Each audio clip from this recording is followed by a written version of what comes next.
see. All right, we will mute ourselves too. Have Justin take it from here. Um, okay. Well, I figure if anything is unclear or you'd like me to clarify anything, you can just chime in at any moment. I don't think I've ever done a PowerPoint, so this is my first one. Um, and I wanted to talk a bit about I live in Montreal, and I wanted to talk a bit about a little of the things that I was doing before I lived in Montreal, and then some of the things I'm doing now. And yeah, so I'll share my screen and I can start talking. Let me see how this works.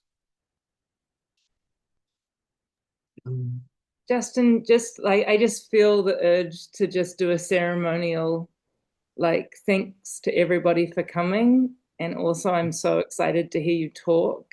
And um and I just wanted to just take a minute to say thank you. And I'll let you go from here. Oh, yeah, thank you, Fiona. I'm happy to do this. Anyway, let me share this screen. Okay. Um, do you see the presentation? Okay. Yes. And now it's full screen. Yes. Yeah. Okay. Um, so I'm gonna kind of read this text, and I'm not sure how like human it's gonna sound. So forgive me if it's kind of if it reads like a text, but yeah. But I hadn't been so much interested in participating in the art scene in LA, where I lived up until 2020. Um, I was playing a lot of music, and I wanted to kind of go over the three primary groups that I was involved with because I feel like it kind of helped me kind of formulate like a working model for a lot of the things that I'm doing now. Um, One was called Behavior, and these are all kind of active projects. I've moved away, but I don't really consider them inactive, any of them really.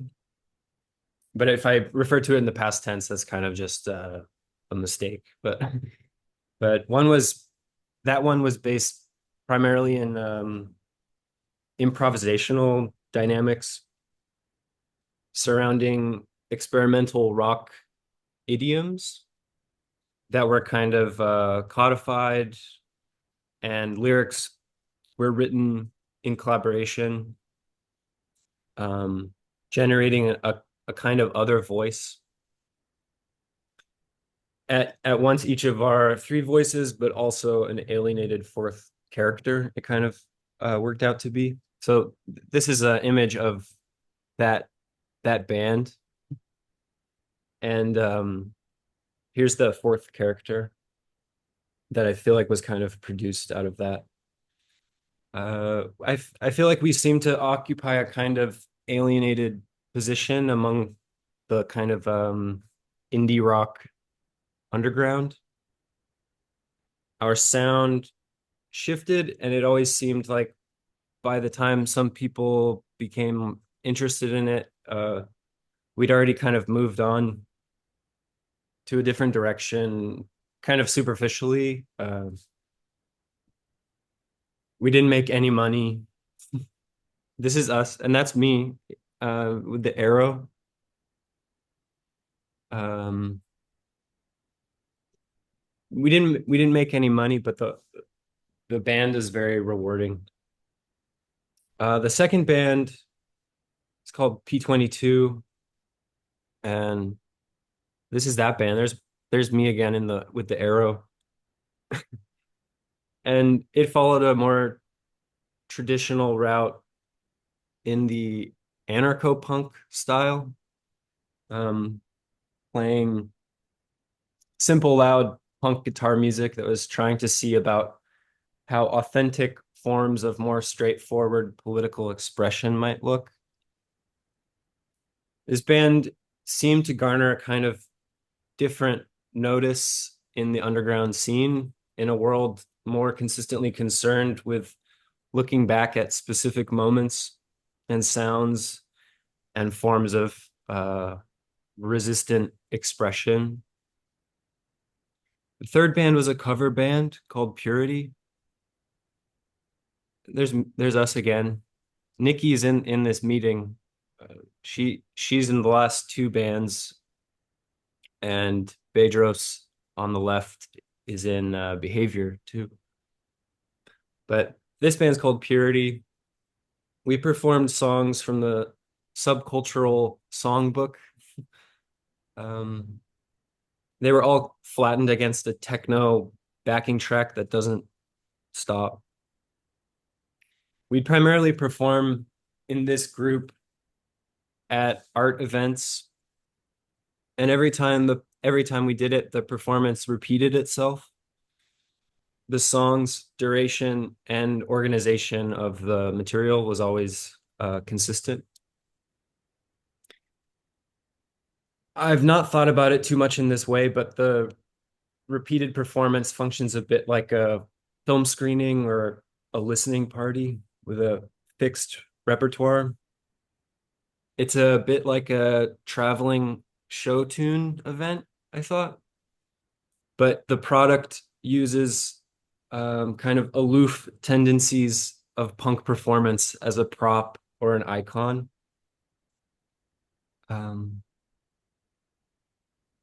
Yeah, I thought sometimes it feels kind of cynical or something to look back at the varying levels of success in the underground in this way. But I do think that all the projects have been concerned with how they function inside the kind of cultural economies that we're involved in. So I think the music was produced according to that, to those concerns. This relation to a cultural economy and the complicated authorship that music making produces is something that informs, especially how I've thought about curatorial practice, but where the lines of separation in the curatorial practice are more clearly defined. In curatorial practice, the organizer is brought into the operation in a way that I hadn't experienced playing the music. Although the various kind of scenes that I was involved in, which is kind of just one scene, it feels like it's really kind of indebted to like a DIY ethos or kind of thing. So I feel like that kind of plays a big part. Yeah, so I wanted to talk about this gallery thing that I've been doing since 2020, when I moved to Montreal. So I needed to meet people, and it was the middle of COVID when I moved, so it was kind of a tough moment to arrive in a new city. Um, and whoops. Well, anyway, where am I? I wanted to meet people, and I thought I could use some of the unused space in my apartment, show some people from LA or something that I thought maybe they would come visit me or something, and I would meet people and kind of integrate into some sort of social world here. Initially, the shows were exclusively in the stairs of our triplex apartment, or we're at the top of triplex in Montreal, which is kind of like a very consistent architectural form here. Like almost everybody I know lives in this similar kind of apartment. These like shotgun apartments that are they're like homogenous throughout the city. Um, anyway, the stairs are basically empty and they're painted in this disgusting green brown paint with a wallpaper stripe up the side of it. Um, it looks like that. This is the first show. I have a few images of like a few of the shows, um, not all of them, but uh, here's Johan's show is the first show we did, and it's kind of referring to this public sculpture, a Daniel Beren public sculpture that's with it's like a 20-minute walk from my house here. And this is Bedros's show that he did. And Nikki's Nikki's work, which was projected on the door from the inside. So you have to enter the room and enter the stairwell and close the door to see it. And here's an image of Morag's show, which was the first exhibition that I where we opened the front room of the apartment. Um, the two rooms of the gallery are very different, and I thought a lot about the stairs being a kind of alternative space, kind of kept up less than the other space, and I leave it like unrepaired because I can't match the color of the wall or anything like that. So I felt like I could kind of let that one kind of disintegrate over time and leave like some of the traces of older shows, and the other space would be a more traditional kind of conservative white walled room. It's still like an apartment room, so it's not like exactly like a white cube or anything, but I'm interested in how there are these two kind of separate spaces to work inside, and how artists might choose one over the other or use both, and how it kind of what kinds of choices are ended up what kinds of choices are made around like the differences in those two spaces. uh this all ends up online in a kind of significant way. There's like I feel like the kind of life of the space is mostly online at a certain in a certain sense, and they all kind of end up there, and it kind of conglomerates everything into this one image of the gallery. Um, here's some more images of shows that I did where with the newer space. Michael's show, who is also here, and Jacob Casey's show, which is probably like the most. It's like one of the only shows I've had here with frames like this. So this felt like really kind of traditional in a certain sense. Um, there was one piece in Allie Mellinson's show. She's also here. Hi, Allie. That helped me understand my position in the process of operating this gallery. The main work in the exhibition were marks left by dry transfer paper from the movement of this large refrigerator up the stairs of the gallery and into the exhibitions, the upper exhibition space. This work it seemed to me to take a look at the history of these kinds of performed mark making exercises in post-conceptual art. The dry transfer material left a red mark. She asked me if I would like to incorporate some sort of marks in the other space myself, and I made a stencil that read 100BT, denoting the gallery shorthand, which is it's also like a code that I use for files and a kind of like technical shorthand for the gallery. And we made these marks with the same dry transfer red material on each of the walls in the center, only in the white gallery at the top of the stairs. The gallery identity was left there surrounding the fridge, and that was landed in the center of the room. I think the thing that interested me the most about this work was that the artwork itself is entirely a work by Ali. But I'm interested in the complications of like maintaining her authorship there and it not being simply like this collaborative thing. Like I'm really interested in my position as not being uh an artist in this work or this operation. Um the kind of complicated authorship that music making produces is something that informs especially how I've thought about the curatorial practice.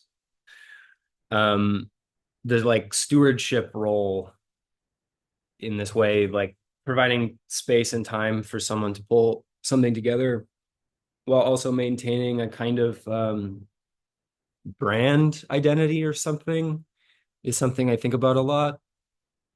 And I'm not really interested in a consistent identity for the gallery. Um, I don't like to really treat the gallery as an extension of my art practice, but more to facilitate a kind of social connection in a relatively new city. It's certainly not financially viable, but I like to treat the gallery not as anti-commercial, not as a project space. It seems good to take the gallery as seriously as a storefront for-profit model, but the conditions of the space produce varying degrees of scrappiness on the part of the artist and on my part. I don't have much money to use for the gallery, but I'll give artists whatever time I can to help them out. I think the gallery has generated some level of authenticity within like the a kind of like international art scene, having shown international artists from places like LA and London that are closer to more central nodes of an art economy. I I mostly just thought that the location of the gallery being in Montreal and Canada more broadly would allow me to ask artists from other places about doing shows here without having necessarily like a conflict of interest. And it's kind of rare. It's just very common for people to have never shown in Canada altogether. Um, I think I don't know how or if this gallery could function in a place like Los Angeles at all. Uh, I don't know why I wrote this, but I added in here that I invited Louise Lawler to do a show, but she hasn't gotten back to me. But that would be nice. Um, I feel like this work with international artists, with Canada or with Montreal, being the art scene here has a kind of provincial feeling, and it's quite isolated, I think, from the rest, like especially from like a North American scene. Sometimes it can feel like that. Like maybe it's more connected to like a French scene or just a European thing. Or it's a bit hard to fully understand. But I think that my gallery is kind of in an interesting position, and sometimes I can't tell how much of an outsider I still appear to be from local people here. But three of the shows that I'm doing this year are with Canadians, two of with Montrealers. So I'm hoping that it feels less alienating, maybe. Um, Let me see here. But a big concern with the gallery is thinking about how it kind of functions online in this kind of international space as like an alternative space. Um, it, this like this economy of that like the level at which this gallery exists at in relation to other ones in the same kind of world, like it gives it a certain it just like kind of locates it in an interesting it gives it an interesting position in relation to how people think about like the authenticity of the gallery. I think it's something I think about a lot. It has like a certain cachet, maybe. Um, but beyond the gallery, I wanted to maybe show some of the artwork that I've made in the past few years and uh maybe just go back a little bit. But I've been making more art since I moved to Montreal. I think probably especially because the music projects are a bit further away and a bit more complex to organize with people. Um, a few years ago, I was making these like system drawings that they took on the form of op art sketches, starting with a rules-based program. Man, I'm really like self-conscious about when I'm like speaking and when I'm reading, and it's a very funny differentiation. But the drawings they end up kind of generating themselves, which I really like. And I did a show that paired those experiments with drawings of art photographs that were taken by Francis Fukuyama, who theorized like the end of history and was a Bush era neocon. He's since rehabilitated his image into a more with like a more neoliberal tone, and he posts a lot of his pictures online that are uh kind of like documentation of his speaking engagements with post-Soviet think tanks in Eastern Europe. And but he'll like pair not pair but like they're in this kind of montage with like his art photography. And it kind of feels similar to like thinking about George W. Bush's kind of expressive painting that was kind of that was like being examined a decade ago. It kind of allows this like vision into this person's brain. um it all is a bit clouded over by, I guess, like the American century, you might say. So he has like images of abstract landscapes of Iraq and the Berlin Wall and army field watch faces. In the drawings, I combined a few of his images together to see what kind of was generated. I can show you a few of these. Oh, wait, there's some more of the show with Ali, but this is that exhibition that I did. So here's a kind of a few of these drawings that are kind of combined together. Um, a field watch and image of Iraq. I assume you can just read the titles here, but I was interested in this, like just putting these things together and kind of thinking about the the things that kind of are produced out of the montage of the two. And they were paired with these op art things that I was doing, uh,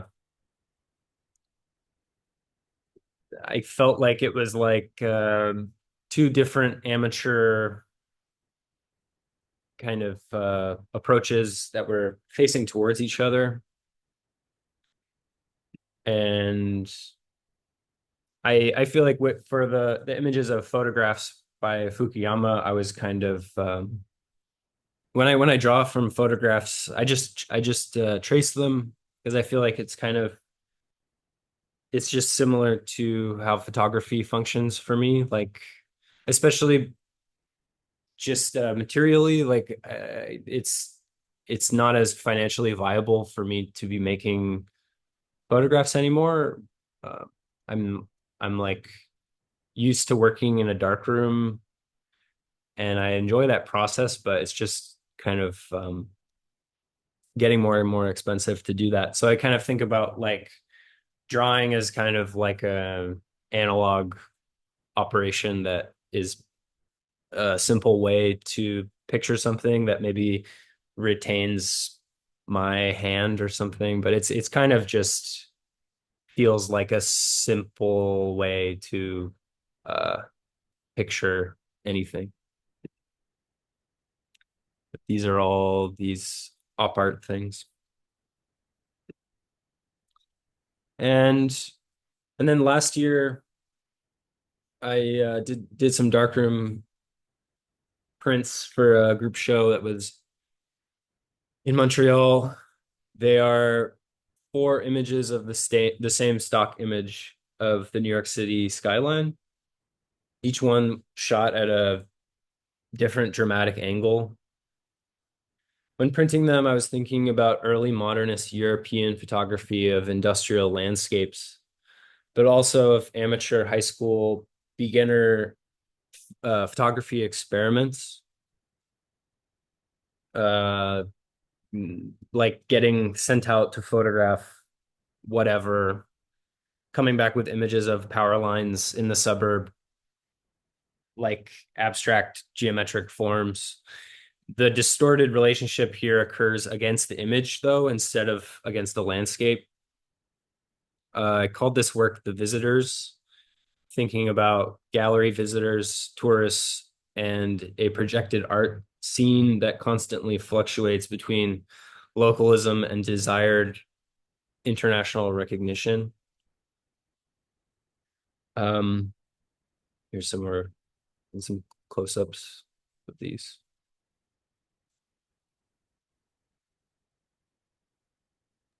Justin, did you say these are drawings? No, these are darkroom prints Okay, okay. of Sorry. photographs. It's like I took a bunch of photographs of this one image.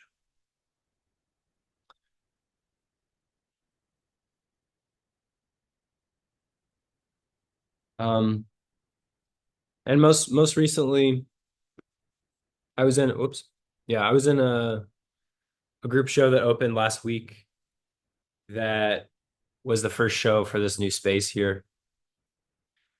I did this wall drawing um, using a globe made of wire that I found on the street. It was maybe some decor or a lampshade frame or something. I can't really tell, but I made the drawing on the wall by tracing the outline of this globe from the inside. It produced um, a reversed world map that follows an L shape over a door. So, uh, if you can see here, Australia appears twice, which is maybe something no one wants. But it's called reversal of east and west.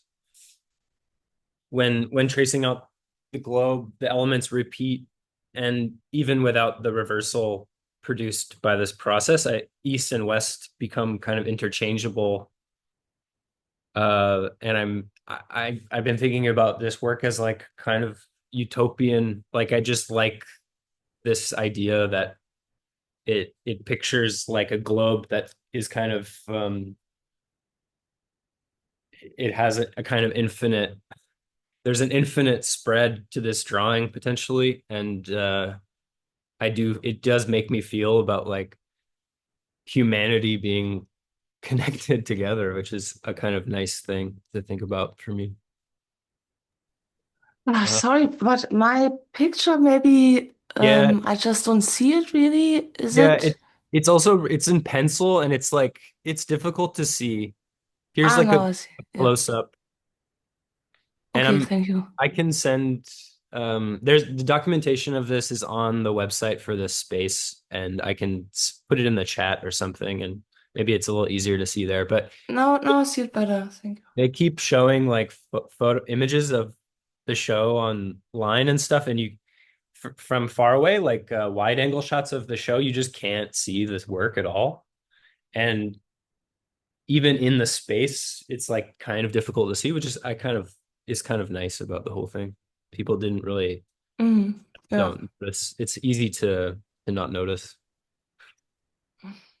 But yeah, so finally I wanted to talk about the stuff that I've been thinking about a lot for Polyhymnia, this show. I think that the work that I'm I've been thinking about for this has a lot to do with ambition and the production of expression, because I think that's like what we're all doing. Really, we're just expressing, and kind of relative to uh authentic forms of distribution or something. But I mostly just have little like kind of notes here and a few kind of model images that maybe will not give you necessarily like a super clear idea of how it's going to work in the end, but it's kind of just how I've been thinking through these things. And they're kind of silly. They kind of feel kind of funny, which is maybe nice. But um, the first thing I'm kind of thinking about it in three different sections as yet. The first three, or the first one is a repeated form that I see on the street a lot. Oh, this is the globe, by the way, that I traced. A really amazing object I found.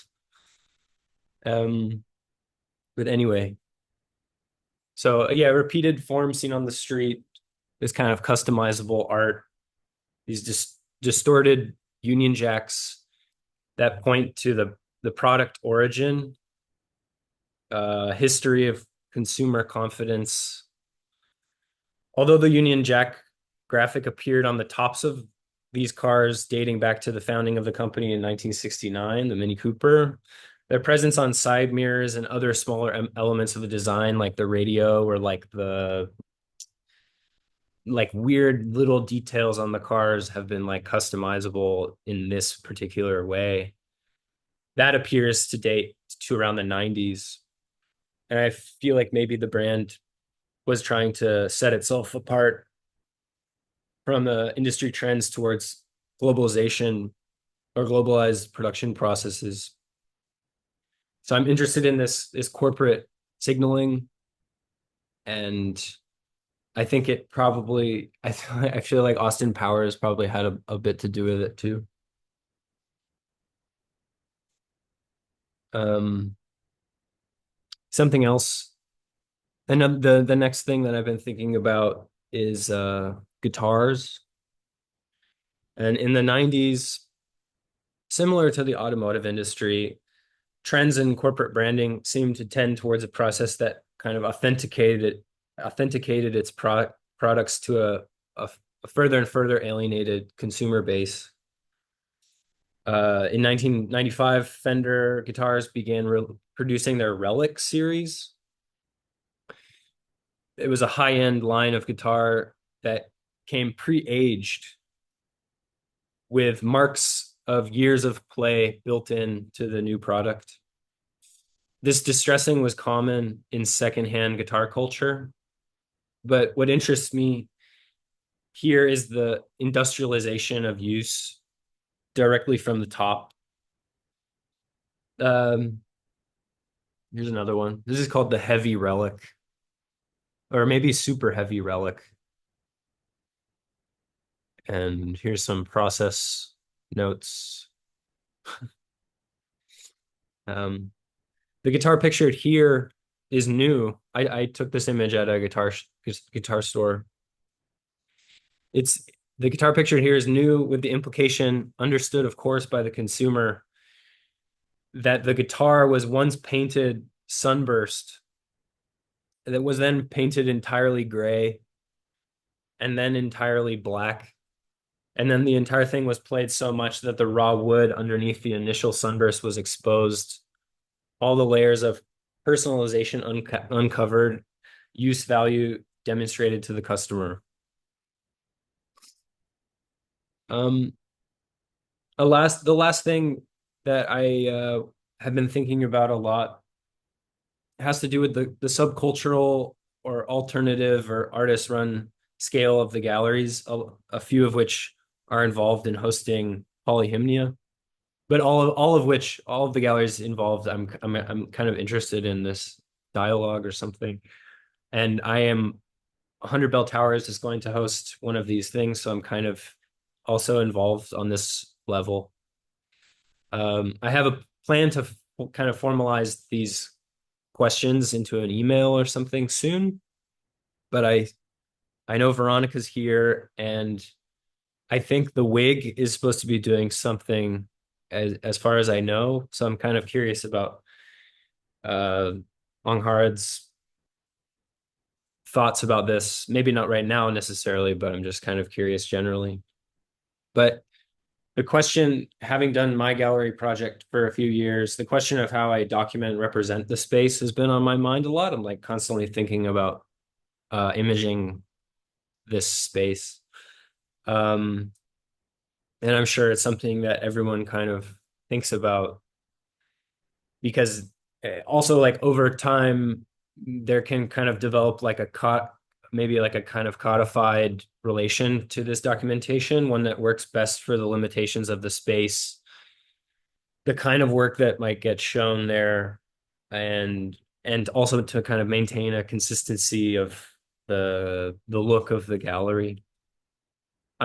The thing I'm wondering is if the people involved with the spaces that are here, if you might be interested to photograph your space for me. I'd like to make some drawings of these images. I'd be curious to know how the images would look if you try and photograph the gallery in a quite dramatic way, perhaps different from normal documentation images, and perhaps not. Generally, I'm very interested in the wide shot of documentation that is used to contextualize works in an exhibition together with other works, and also just contextualizing works in an architecture.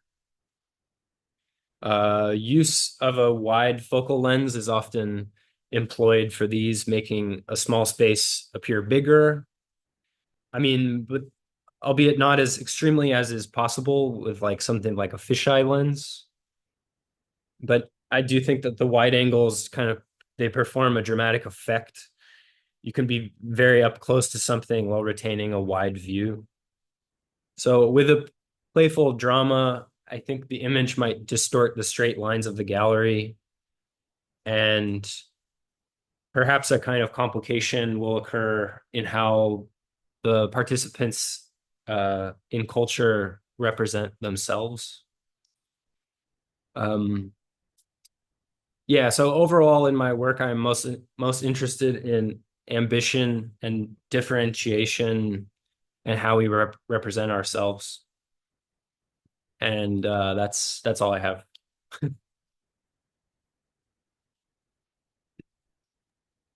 Yay. Thank you. Yeah. Thank you. Yeah.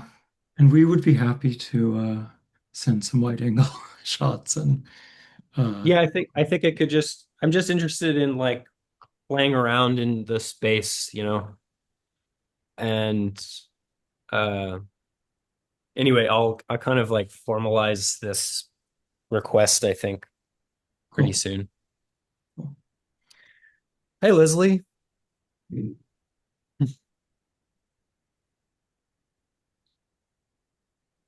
But yeah, thank you for listening to me. I felt like it was really weird to just read and also just speak outside of the reading. It's kind of a strange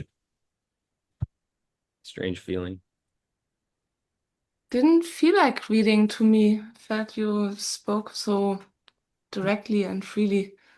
Yeah. Like I didn't feel any distance or so about That's it. I good. thought it was really, really nice. Yeah. Thanks. Yep. I love the detour into the relic guitar, and I don't know where you want to take that. Are you going to be like documenting the relic guitar? I mean, because you've been photographing it, obviously, in stores. Is Yeah, there a desire to kind of create an archive of those things? I think what I've been thinking about is maybe using an image like the one that I showed that I took, and I kind of want to make drawings of it where the colors are uh mixed up. So it'd be the same drawing, but with like Okay. a different relationship to the color relationships will be all mixed up. So maybe this like repeating form. I was just thinking about like my own role in like customizing my tastes or something, or like my life. Kind of thinking about my own position as like the subject of this kind of like identity production or something. Whereas the other works kind of feel like looking at how other people might do the same thing. But yeah. I'm guilty of, oh, sorry. That's okay. You go ahead. I'm guilty of relicking guitars myself. And Mhm. so not always finding old guitars, but sometimes just finding new guitars that are unmolested and uh, you know, attacking them with various tools over years in order to get a kind of a patina attached to them.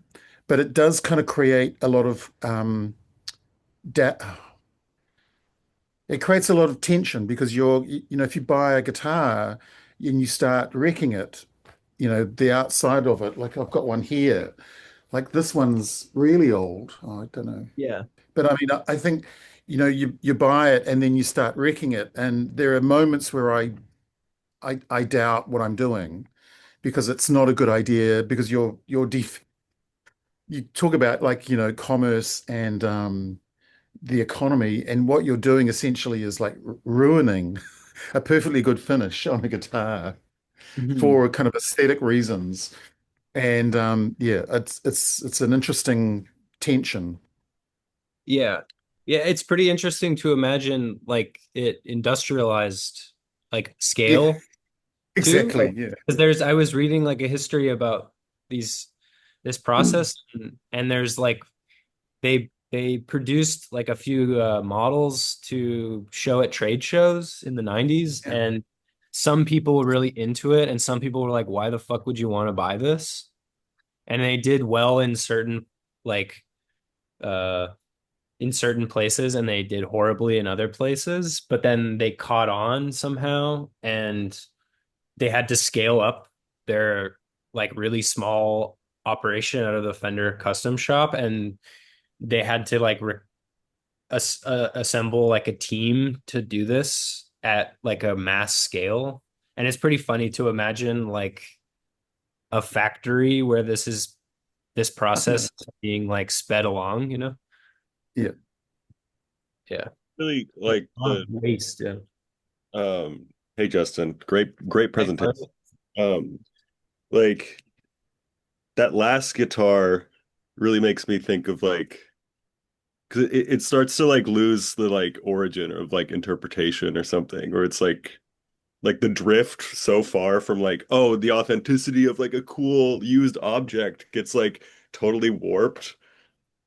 And it's like it becomes like a new thing where it's like that doesn't even look like it looks like a saved image of a guitar saved again and like just like completely pixelated version of like what a worn in relic guitar is or something. Like it, I don't know.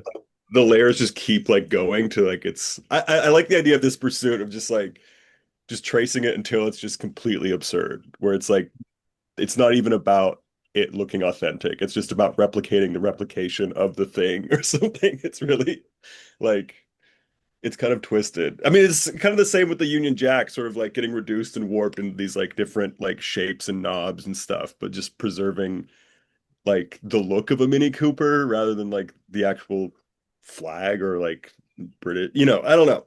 Anyway, Yeah.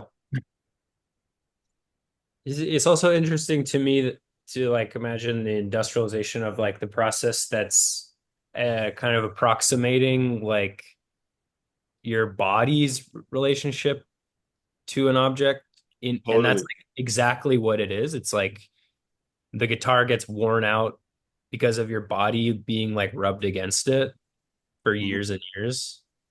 But it's Can like I? Yeah. distressed jeans, Yeah, right? it's exactly Right. like The stress gene. same, it's the same thing of like someone like me is too much of a snob to buy distressed jeans because if my jeans are worn out, it should show that I really wore them, right?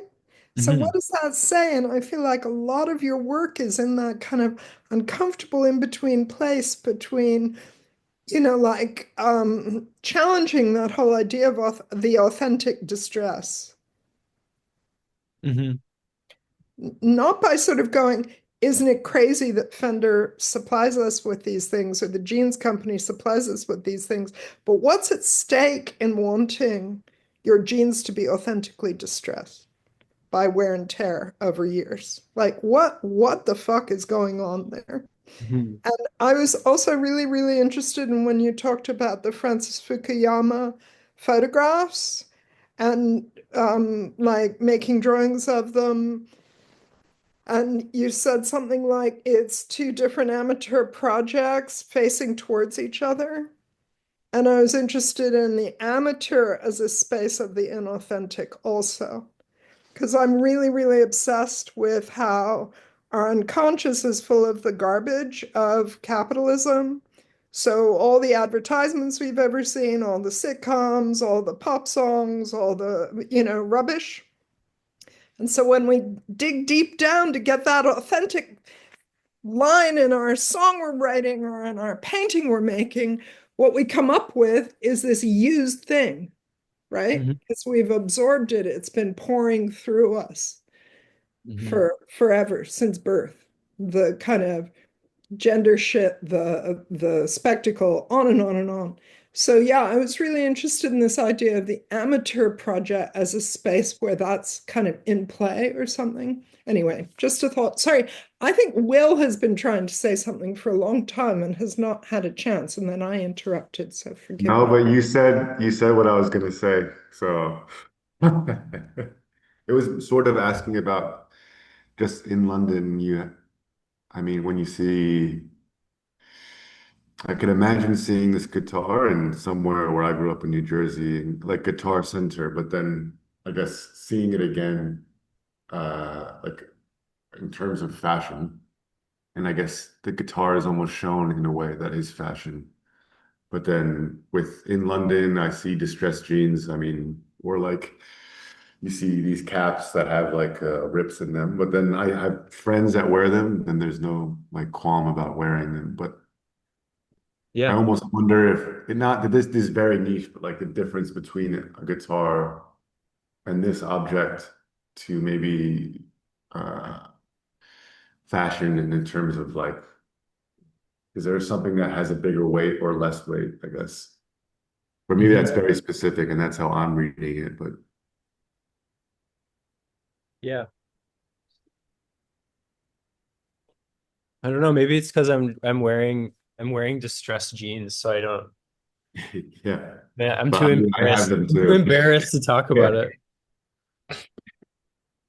No, I think maybe it's kind of the same thing. It's entirely like part of the same uh subjectivity formation or something, but like Mm. we're they're just all like these kinds of relationships are just like thrown at us in every from every direction, maybe. Yeah. Yeah. And I guess I think about music a lot, so there it's just kind of surrounding me anyway. Yeah. I guess it's what hits you more personally, as in terms of personal history as well. I guess that's how I see it too. Yeah, Like, totally. And I think I've also just been thinking about paint, like layers of stuff, because distressed jeans are about use, but the guitars are about uh like layering yeah. and, and kind of customization, maybe. Like it's more of a kind of personal reflection of your tastes, and then but paint seems kind of maybe it kind of just translates to how I'm thinking about these things a bit more. Do you think there's like a kind of distortion happening in that in the in the industrial patina? Like I'm asking because thinking back through a lot of your projects, there is like it seems like there's a lot of this like distortion thing. Um or like, it's like the kind of like change of shape that abstraction brings on, or that maybe like also reperformance or like seriality brings on. Because also like I know that map makers have this problem with like putting the globe onto flat space because it's like it doesn't actually like go flat on a page. Like things Yeah. get missed, and it like so I guess the stuff that's further from the equator gets distorted to look like really big in relation to the stuff that's on the equator. So like all the maps we see are not really like spatially have low spatial fidelity. Yeah. Um yeah, but like so in I'm asking, I guess, like in that process of kind of building up a product and then adding wear to the product to like kind of tear it back down, and sort of it seems like it actually maybe puts the image of that product into delay, like in the sense that you can start to see how this one final layer that you usually get presented with is built up and constructed. um I'm curious, like, yeah, what you think, yeah, where you uncover like some form of um like of a aesthetic process that might be called distortion or might be called like warping, or like, like I guess it basically retains some connection to the original image. Hmm. Like, and like Leslie's saying, it's like our subsumed selves bear some resemblance to the selves that existed before capitalism or like before modernity. But then like we are also like kind of, it's also kind of like impossible to get back to that, or it's maybe like a um silly desire or something to want to go back to a thing that you can't get back to. Yeah. Yeah. Like a punk, like there's these punks, like there's these guys that I don't know like historically where they're placed in the punk scene, but they like have some connection to like New York, like in a New York of the past that doesn't exist anymore, and they have like a guitar shop somewhere in Manhattan, and they like drag guitars around the city, distress them, but they're like, yeah, we're doing that, but we're real punks. And like we sell them for like a shitload of money, and like we live this kind of like lavish, impossible Manhattan lifestyle because we can kind of like trade on the cultural capital of having been at certain punk clubs at a certain time. I mean, I have to say, for as a British person, seeing that sequence of images of like the globe, the Union Jack on the wing mirror, and then the distressed guitar, it points to like a really specific cultural moment in the UK, which is to do with like far right politics and skinhead culture and like smashing up guitars and um a whole load of uh, really violent racist attacks. So I just want to put that out there because I don't think that that's what you're intending. But to me, those sequence of things point to that. Yeah, I could understand that. I mean, I think, sorry to interrupt if anyone was trying to talk, but I think that's also something that's very relevant to like just punk and whatever rock subcultures in general. Like I think you go to a show and it's sort of like there's certain signals and tattooing and outfits and fashion that sort of declare your position in a certain way. And I think you know especially I don't know, like rock and metal, like there's like fascist elements of that, and that's certain subcultures are like that's what it appeals to them, is that direction or something. And I think sort of spelling it out as this sort of like global commonwealth kind of attitude is it kind of it does make these like connections for me somehow. Like I don't know, like you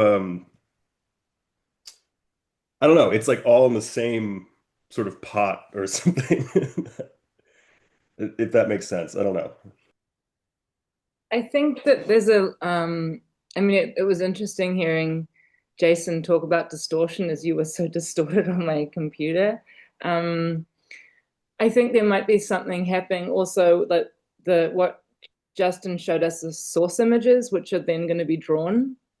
And so they're going to be exhibited and produced in like explicitly like art, like an art context. And I think that for me, like it starts to play with our expectation of who the artist is and what kind of value we attribute to things that are singular and specific and like authored.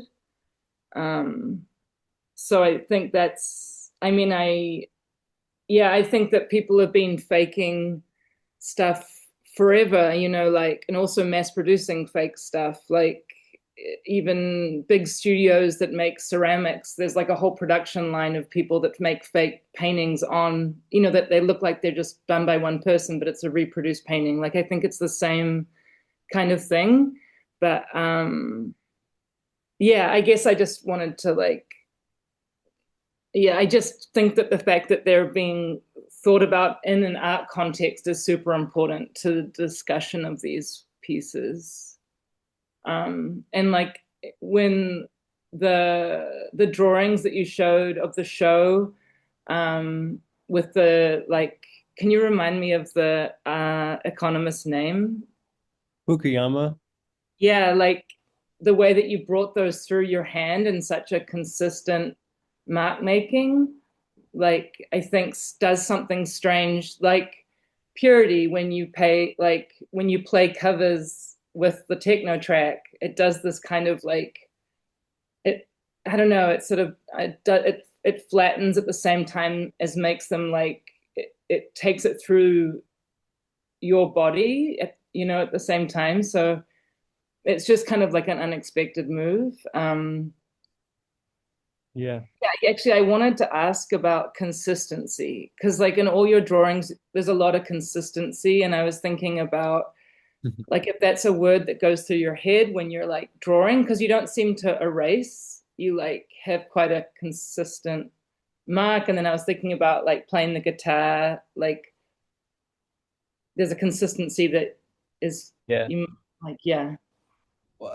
but I also talked about a lot about consistency and like in like the negative in relation to my gallery project, I guess, like thinking about the branding identity of it. I don't really think I don't really wish for a kind of consistent project in that way.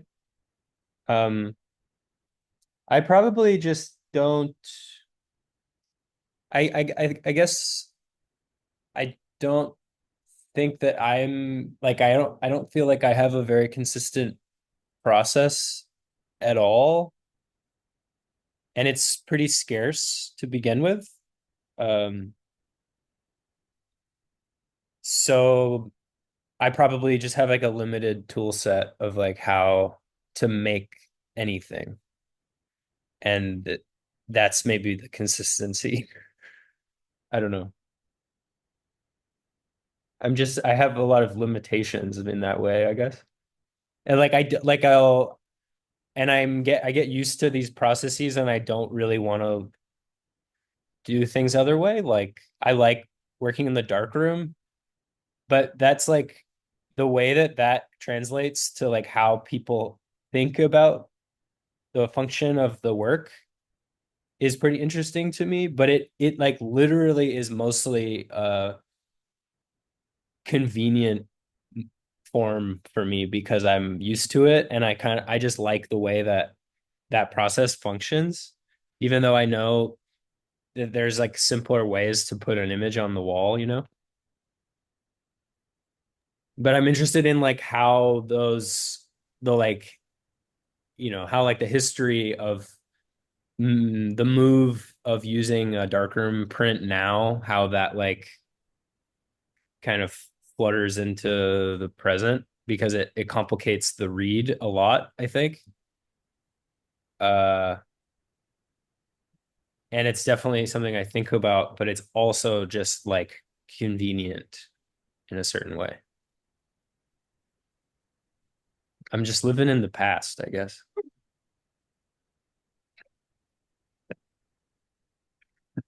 I don't want to take up uh Fiona's time.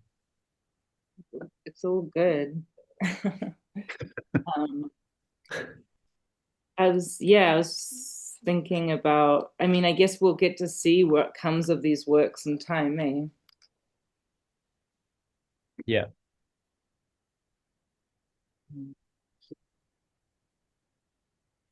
Yeah. I liked what you said about the gallery as well, about how it lacks a certain identity.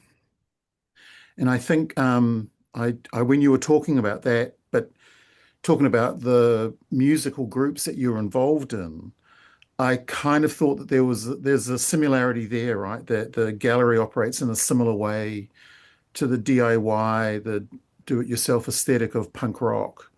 And so it's not just about a place or a group of people anymore. It's about just a wide-ranging aesthetic that seems to overlay itself into certain galleries or onto certain galleries just because of that yeah, the desire to not be corporate, to not be conventional, and to not be yeah, a conservative model of the gallery, like striving to find another way that the gallery model can operate in a more open sense.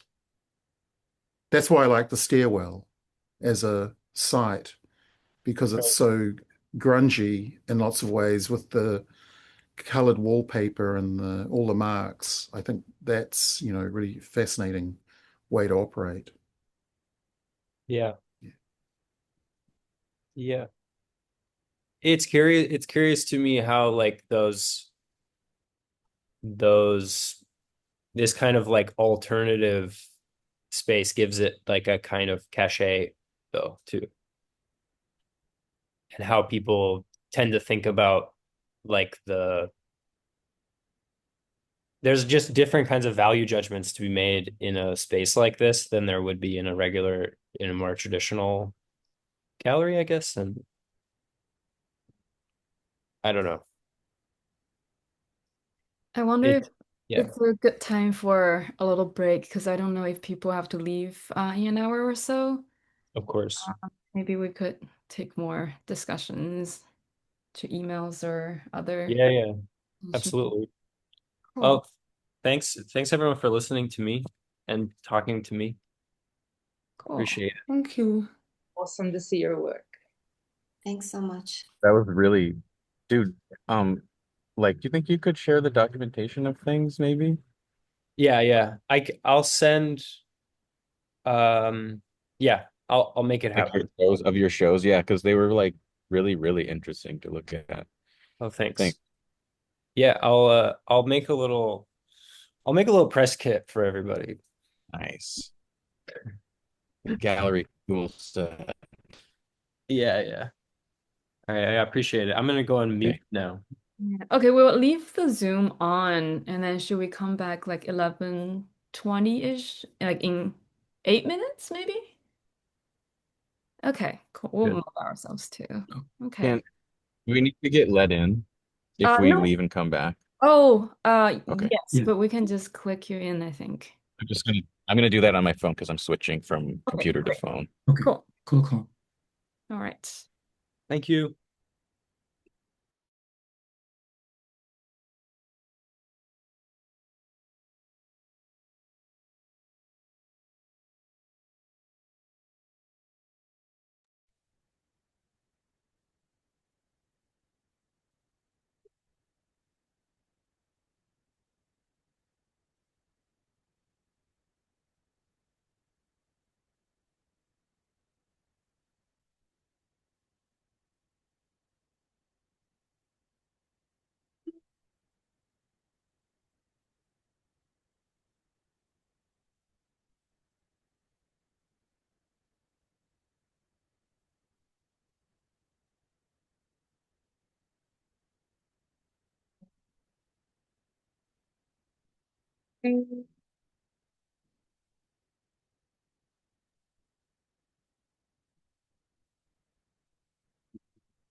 Mm.